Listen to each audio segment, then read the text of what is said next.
একদম কম সময়ের মধ্যে শুধুমাত্র কিছু সিম্পল ট্রিক্স অ্যাপ্লাই করে তোমরাও এরকম সুন্দর একটা মেশিবান করে ফেলতে পারো, যেটা রিয়েল ব্রাইড, রিসেপশন ব্রাইড, এমনকি পার্টি মেকআপের সাথেও খুব সুন্দর মানানসই। তাহলে আর দেরি কিসের? পুরো টিউটোরিয়ালটি তোমরা দেখো, কেউ স্কিপ করো না। প্রথমেই আমি এখানে বুফান ক্রিয়েট করে নিয়েছি, যেটা অনেকবারই তোমাদের সাথে শেয়ার করেছি, তাই আর এক্সট্রা করে শেয়ার করে ভিডিওটার লংজিভিটিটাকে বাড়িয়ে দিলাম না। এবার সামনে থেকে 4 আঙুল মতো জায়গা রেখেছি, এটা তোমরা 3 আঙুল চাইলেও নিতে পারো, 4 আঙুল চাইলেও নিতে পারো। সাইড থেকে এরকম ছোট ছোট পার্টিশন নেব, আর একদম ম্যাগি কার্লার ইউজ করব। এখানে আমি একদম ছোট্ট কার্লার ইউজ করছি, এটা কিন্তু 16 এর কার্লার। তোমরা ম্যাগি কার্লার লিখে সার্চ করবে, আরামসে পেয়ে যাবে।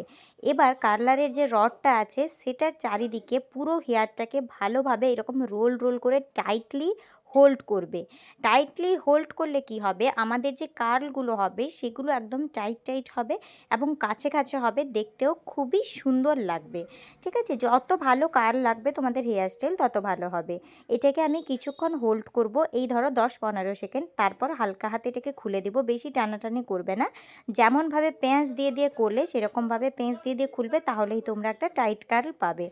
সেই কার্লটা করে নেওয়ার পরে সেটাকে পেছনের দিকে রেখে নেব, আবারও একটা সরু সেকশন নিয়ে নিব, ভালোভাবে কোম করে নিব এবং সেম ওয়েতে আমি কার্লারের চারিদিকে টাইটলি জড়িয়ে নিব এবং 10 থেকে 15 সেকেন্ড আমি হোল্ড করব। এর আগে আমি কোনো রকম মুস বা জেল ইউজ করিনি, শুধুমাত্র হেয়ারে একটু হার্ড স্প্রে দিয়েছি। যারা একটু মিনিমাম বাজেটে কাজ করো, একটা অ্যাফোর্ডেবল বাজেটে মুস বা স্প্রে ইউজ করাটা তোমার জন্য অনেক ডিফিকাল্ট হয়ে যায়, কোনো চাপ নেই, তোমরা এইভাবে কাজটা করতে পারো। যাই হোক, আমি দেখো পুরো হেয়ারটাকে এইভাবে কার্ল করে নিচ্ছি। এখানে আমি স্পিডটা বাড়িয়ে দিয়েছি যাতে তোমাদের ভিডিওটা বেশি বড় না হয়ে যায় বা দেখতে গিয়ে তোমাদেরকে কোনো কষ্ট করতে না হয়। তবে তোমরা একটু টাইম নিয়ে করবে, বেশি নয়, 10-15 মিনিটের মধ্যে তোমাদের এই হেয়ারস্টাইলটা রেডি হয়ে যাবে।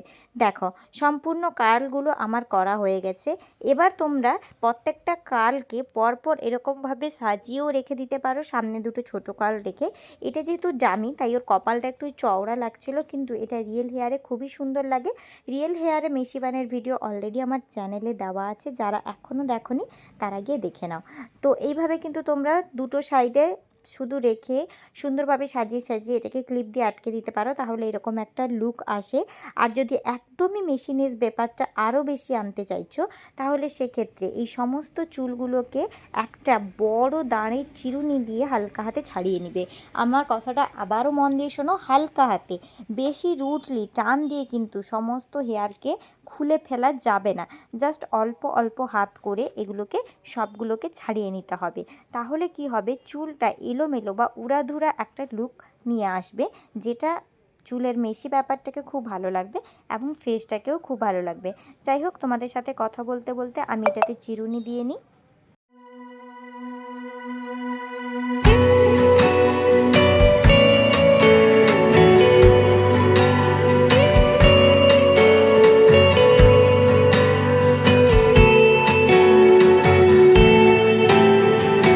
এরপর আমি দু সাইডে দুটো লক্স বের করে দিচ্ছি। রিয়েল হেয়ারে কিন্তু তোমরা সামনে থেকে ছোট ছোট হেয়ারের লক্সগুলোকে বের করে দেবে। যেহেতু ডামি, আবারও বলছি, এর কিন্তু কোনো ছোট হেয়ার নেই, সবগুলো একই লেন্থের হেয়ার, তাই বেরোচ্ছে না। কিন্তু তোমরা সামনে থেকেও দু একটা রিয়েল হেয়ারে লক্স বের করে দেবে। আর বাদ বাকি পুরো হেয়ারটাকে ভালোভাবে কোম করে পিছনে লক করে দেবে এবং সামনেরটা একটু পাফিনেস দিয়ে দিবে। দেখো তো কেমন লাগছে হেয়ার স্টাইলটা। যদি ভালো লাগে তাহলে তো জানোই কি করতে হবে, একটা লাইক করে দিও। কোনো কোয়ারিজ থাকলে কমেন্ট সেকশনে জিজ্ঞেস করো, আর চ্যানেলে নতুন হলে সাবস্ক্রাইব করে পাশে থেকো। দেখা হচ্ছে নতুন একটি ভিডিওতে। টাটা।